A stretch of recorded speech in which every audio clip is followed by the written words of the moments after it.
Hello and welcome to this brief overview of Silhouette version 6. My name is Ben Brownlee from Curious Turtle, and we're going to be taking a quick look at the new user interface in Silhouette. If you've worked with previous versions of Silhouette, you can already see this is quite a difference. So let's start by adding some media. And we can import media either by going to File, Import, Media, and then by browsing and finding the files we want. And as we load them in, our sources all appear in the Sources window in the bottom left-hand side. And I can import multiple sources here just by double-clicking in the window, finding another piece, and we can bring in as many pieces of media as we need to. And these can be organized in thumbnail view, as we see here, or in list view with thumbnails, or in simple list form. And this will show us the file name, the range of the frames we've taken in, the frame length, the resolution, and at what bit depth our files are. And I'm just going to keep this in thumbnail view for now. So now we've got our media imported into our project, we have to start up a session so that we can work on it. And starting up a session, we can do it in one of a few ways.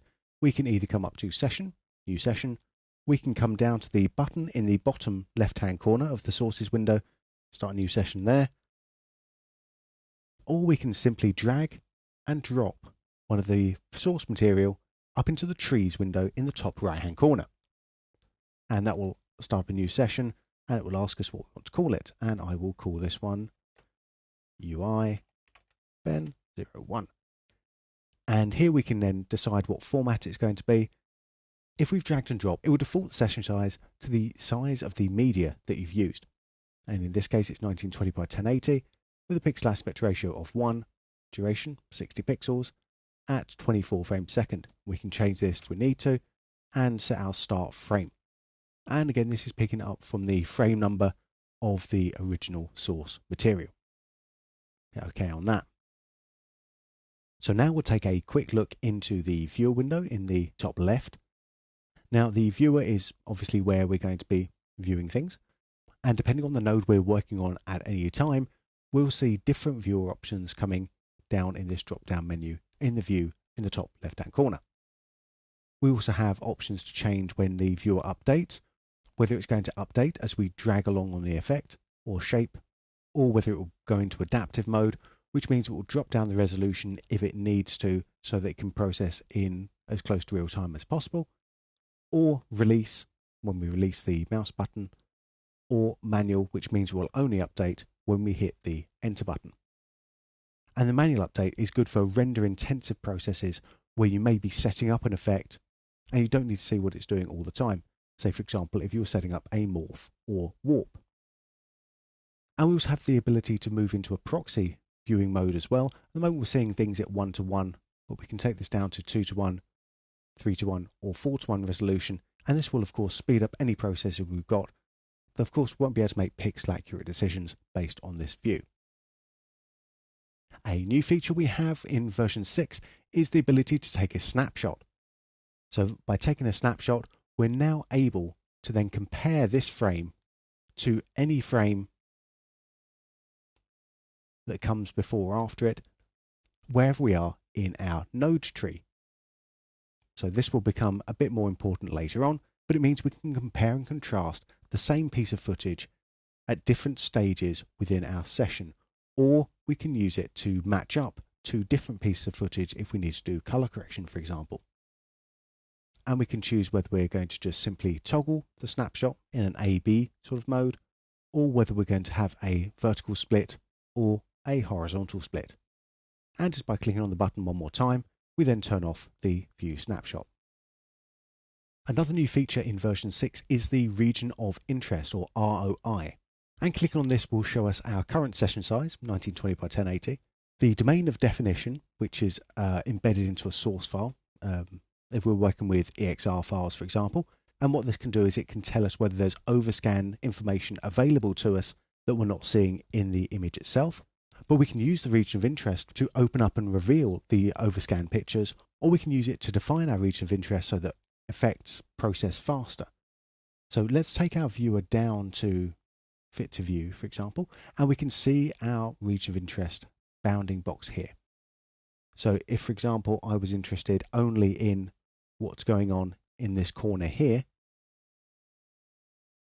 and I can turn my region of interest off now, I'm now focused just on this little corner of the screen here. And because I don't have to process out all the rest of these pixels, it's going to be playing this back and processing out my effect a lot faster. If at any point I want to reveal the whole image again, I can just come back to my region of interest and either disable it, and it will remember where I've been to, or I can completely reset it to the original settings. Coming over to our right-hand corner, we have our trees window. And this is where a lot of the important work is going to get done.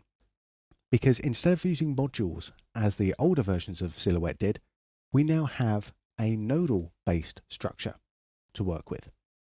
And if we look down in the bottom middle section here, we can see a list of our nodes that we have available to us. If we come to the Silhouette category, we have the core Silhouette nodes, the Roto, the Paint, the Morph, as well as some new ones including Depth, ZMAT, which replaces the old Keyer, and Roto Blend. So to add a node in, we can either click and drag it from our node window and just drag it over the top, and that will create a new connection. Or let's undo that with Command or Control Z.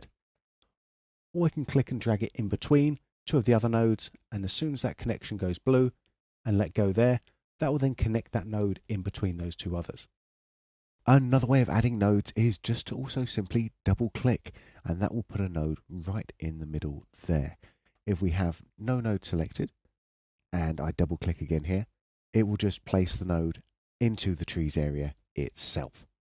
Let's undo that one more time, and I can also right click and I have a list of my nodes right here. So if I know I want to add a roto here, I can just bring that in and then connect it up. If we do have a node that's just floating around and not connected to anything, we can connect it by bringing it in, and it will snap in and connect for us. If we want to take a node out, we can use a gesture. We can grab the node, shake it about a little bit, and it will come loose. And we can do the same thing by using the buttons at the top. So using extract to just remove that node from our tree here. We can turn nodes on and off by using the enable state toggle here, or by using D to disable or re-enable the node. Bring it back in. And once you've built up your tree how you like it, and you might want to save this out to either recycle a particular effect that you've created or to share the workspace with other people, you can use these final two buttons to save those nodes or load them. And this will save the selected nodes out as a separate file. So if I add another node here, let's say let's come over to my Film Lab and use a film stocks in here. I have other useful controls hidden within tabs. So down here I have my timeline tabbed up, and over in my inspector window over here I have my node parameters, my object parameters, presets, which I can use and apply, and even favorite if I find one that I really like. Boom, adds it as a favorite, which I can then filter to favorites, and any notes that I might want to write within this particular node. So for example, suitable look, ? And hit apply. And the final thing to note as we look at the UI is how we move between these particular nodes. If I double click on a node, it's going to change the viewer to that node and change the parameters window so that I can see what that node is doing. What I can also do is I can use these two buttons on the side of the node. So if I click just on the screen here, you'll see the view is highlighted, so I'm seeing this node in the viewer. But over on here, my edit node button is active on the roto, so I'm seeing the roto controls down in my parameters.